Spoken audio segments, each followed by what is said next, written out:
चूँकि जब मैंने पार्टी का ऐलान कर दिया है तो स्वाभाविक रूप से विलय के लिए नहीं किया है, पार्टी को स्थापित करने के लिए किया गया है। इसलिए पार्टी आगे बढ़ेगी। हाँ, इतना ज़रूर है कि इंडिया अलायंस के कदम से कदम मिला करके हम चलेंगे। हम हमारा जिस भी रूप में उपयोग लेना चाहेंगे वो पूरा का पूरा मैं साथ देने के लिए तैयार हूँ। भाजपा और कांग्रेस दोनों ने ही अपने पत्ते नहीं खोले हैं, क्या लग रहा है, क्या कारण हो सकता है? अब चुनावी अधिसूचना जारी हो चुकी है तो पत्ता नहीं, आज नहीं तो कल तो खुलना ही खुलना है। जल्दी ही पत्ता खुलेगा और जो भी पत्ता खुलेगा वो चौंकाने वाला होगा। स्वामी जी, अखिलेश यादव ने कल आपसे कोई बात की क्या? उन्होंने कहा कि हम स्वामी जी का स्वागत कर रहे हैं, हमको तो पता ही नहीं था। आपने इस्तीफा कब दिया, पार्टी कब छोड़ी? अब चूंकि उस बैठक में तो मैं था नहीं, आप थे तो आप बेहतर बता सकते हैं। लेकिन अब जब इंडिया अलायंस के साथ में हैं तो स्वाभाविक रूप से इंडिया अलायंस के नेताओं से तो मेरी वार्ता हुई ही होगी। कुशीनगर भी नहीं पता है, अब हमें तो तब पता होगा जब कोई निर्णय सामने आएगा।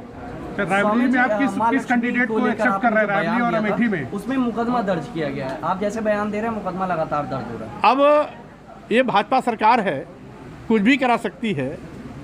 4 महीना पहले की बात पर अब मुकदमा दर्ज करने का औचित्य क्या है? और फिर हमने किसी पर टिप्पणी नहीं की थी, हमने केवल इतना ही कहा था अगर लक्ष्मी की ही पूजा करनी है तो घरवाली की पूजा करिए, जो घर को संभालती है, जो घर को साफ सुथरा रखती है, जो घर की बेहतरी, तरक्की और बच्चों की परवरिश से लेकर के पढ़ाई लिखाई, लालन पोषण सबका काम करती है, तो जो असली लक्ष्मी घर की है उसकी पूजा करिए। इसमें हमने विरोध किसका किया? स्वामी जी, रायबरेली में इंडिया गठबंधन का कौन सा कैंडिडेट हो जो किसको उम्मीद करते हैं, कौन होना चाहिए? इंडिया अलायंस जिसको भी कैंडिडेट बनाएगा वो जीतेगा। राहुल प्रियंका में से कौन होना चाहिए? जो भी होगा, अगर घोषणा के पहले कोई बात सुन लेंगे तो मज़ा फिर किकरा हो जाएगा।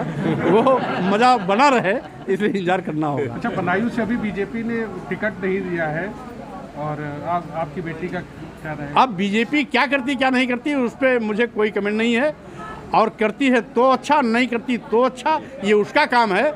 उसमें स्वामी प्रसाद मौर्य का कोई दखल नहीं है। बेटी के भविष्य को लेकर कोई बीजेपी खत्म होने जा रही है।